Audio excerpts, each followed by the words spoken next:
Before you start a story, you need an idea. But where do story ideas come from? The ultimate answer is, you make them up out of your head. Maybe God or nature or the muse put them there, but it's your responsibility to pull them out. This is why the first step to story, regardless of your writing process, is always brainstorm. Every writer has to begin with some kind of brainstorm, some kind of idea generating process. My recommendation for you while you go through this step is one that I'm going to make for every step of this process, and that is capture it. If you're going to be a writer, you've got to get in the habit of writing stuff down. It doesn't matter if you can come up with the most amazing tales in your head if you can't translate them to the paper. All of your thoughts and ideas will start in your head, of course, but as a writer, you want to get into the habit, the constant practice of putting pen to paper and capturing all those errant thoughts in printed form. In other words, don't think first and then write your thoughts down. Because what's going to happen then is you're going to be searching through your thoughts, searching for those ones that are finally worthy of putting to paper. You're going to be picky about which thoughts deserve words and which thoughts you're just going to leave in your head. And you want to get past that point. You want to get past that point where you're arresting yourself early in the process. So think while you write. I tell my students to think with your pen. Think while your pen is moving. Don't think and then write. Think while you write. Your writing is your thinking. Pontificate with your pen in motion. Get the raw material for your ideas down in words, no matter how stilted or wrong the words might sound at first. Remember, we are a ways from the publication step here. Nobody has to see your scribblings right now but you. But where do we begin? How do you motivate the muse to start the ideas spinning in your brain? There isn't just one way to do this, and the same approach doesn't work for everybody. But I have found a few methods that work for me and many of the writers I've taught, so hopefully they might work for you too. Or at least inspire you to find or create your own approach to story idea generation. The first of this duo of techniques is question and answer, and I don't claim to have come up with this myself, but it is a technique that I've used many times, and many of my student writers have used it to great effect. This technique starts where you might expect storytelling to start. What if? What if the moon fell down? What if the ground was made of cheese? What if the president was an orphan? What if ... That is, what if X happened? What if you or someone you know or some character experienced such and such an event? What if the world itself was in some fundamental way different than what it is now? Do this what if exercise. Just start off a bunch of statements with what if and come up with all the various possibilities that you've ever possibly considered. There aren't any bad ideas at this stage. Might be some bad ideas down the road. To say that there are no bad ideas is kind of a stretch, but there are no bad ideas at this stage because this stage isn't going anywhere yet. This is just the groundwork stage. We're just coming up with possible seeds. They don't have to grow into anything at all yet. We are just tossing the seeds out there to see what might stick. So once you've got a bunch of what ifs out there, what if there were gnomes hiding under my roof who came out whenever we went to sleep and did things whether bad or good to us? Who knows what could happen then? What if I got a knock on my door and found out that I just won $1 million? What if I got a knock on my door and found out I owed someone $1 million? The what ifs never end. But then the questioning doesn't end with what if. Because once you've got a whole bunch of seeds, a whole bunch of what ifs, we want to see what sticks, what might start to sprout into the roots of the tree of story. So we need to ask, what next? And what then? So, okay, what if a chunk of the moon fell down and landed in the backyard of somebody who lives in a desert environment just like I did, and he had to suddenly deal with a chunk of the moon in his yard? Well, what next? Well, okay, what if that piece of the moon was radioactive and his entire block got quarantined by the government? What if that radiation started to seep into the ground and started to affect the people, not just within his household, but the people all around him, started to affect their personalities as if it was a drug? What if that drug started to give people superhuman abilities that manifested in weird, odd ways under elements of stress? And of course, this is going to cause conflict within the government structure itself. And soon there's going to be debates about whether or not this entire place needs to be removed off the map. What are the people who are living there, who are developing these abilities, going to do? Well, they are going to possibly want to survive, probably in some way. So what happens next? How are they going to resist the government? How are they going to potentially hide themselves or potentially get rid of the meteor? What next? What next?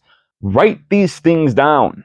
Get them on paper. Get all your brainstorming out, all the possibilities, possible scene ideas, possible plot ideas, possible character development ideas, possible other characters that could fit into the story, possible all sorts of different characters, a love interest, a protagonist, another possible protagonist, maybe an anti-hero protagonist instead of a hero protagonist. Maybe you're going to actually focus on the villain. Maybe you're not going to have a villain. Maybe you're going to have a whole bunch of villains and a single hero, or vice versa.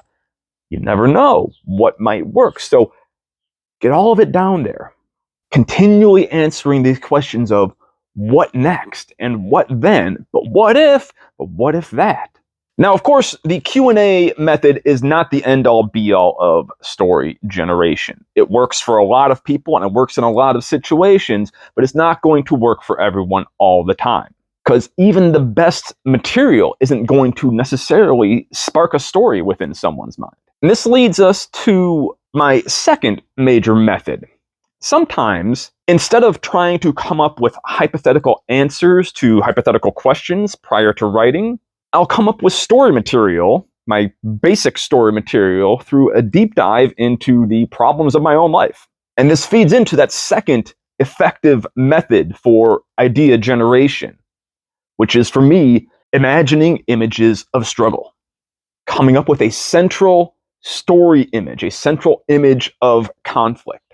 This process is how I turn writer's block back on itself. Typically, if I'm having trouble coming up with story ideas or even being creative in general, it's because there's some kind of mental block in my way, often a result of something else that's weighing on my mind. Some kind of problem or struggle in my own life that's making it difficult to escape into the world of my imagination.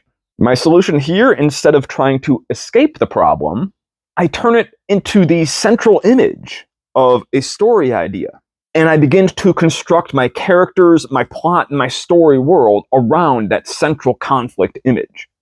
As opposed to starting stories from hypothetical positions, this process has the advantage of developing themes that are personally relevant and impactful, as well as telling stories that feel really true to life, regardless of how out there their central concepts might be, how fantastical the ideas involved. They still feel very true and very human. Of course, there are many other methods of generating story ideas. You can peruse the news or history books and craft fictional variations of real-life characters and events. Just beware of libel laws. You can take a subject you're passionate about, 19th century Victorian homes, say, or the possibilities of manned space travel, or true crimes of passion and what motivates those who commit them. And tell a story about that interest or about a character who shares that interest. You can take a real event from your own life and tell it as if it happened to someone else, or change it so that it all worked out the way you wanted it to. You did and said what you wanted to do and say, and other people reacted the way you wanted to react. Or the opposite way. Tell it as if your worst fears came true. Turn it into a horror story, a nightmare, a thriller, a tragedy. Wherever they come from, the most important thing to remember when coming up with ideas is this: now is not the time to judge them. You'll have time to evaluate, choose, reject, and refine your story ideas later on. If you do that now, though, when you're just generating the base story material, you're pouring water on your fire before it's even had a chance to spark. The point right now is to Try all these practices and get the results down on paper. While your brain is boiling, your pen should be moving, getting all the good, the bad, and the ugly out of your head and onto the page, where you can properly look at and evaluate it. So do this now. Dive into the Q&A and answer those what ifs, or think of your own life problems and come up with a central image. Or do a little research or self-work and find something worth writing about, at least in theory. Remember, no one needs to see this, ever. I recommend you do this longhand, by the way. It can be very hard to brainstorm on a computer because something about printed words feel more permanent. When you're scratching them down on paper, it feels less permanent. It feels like a rough draft. So make sure that you keep in mind, this is as rough a draft as you can get. You're not even telling your story yet. Though if you do have scene ideas or plot ideas, by all means get them down here. But for the most part, you are getting the basic structure of all possible story ideas that you can out of your head and onto the paper so that you have some material to work with. You can't build a house if you don't at least have a hammer. So spend some time, spend some energy, turn off the filter, the little editor in your brain, and pour those ideas onto the page. Do this and you'll no longer be able to say you have nothing to write about. You can get rid of that excuse. You have plenty to write about. And that is step one, providing yourself with a large quantity of potentially quality writing material. Post some of your results or takeaways to this exercise in the comments below. I'd love to hear them. While you're down there, like the video and subscribe to the channel so you don't miss our next video for step 2 on writing a story, where we learn to refine our concept. I'll see you there. Until then, good luck and good writing. Peace.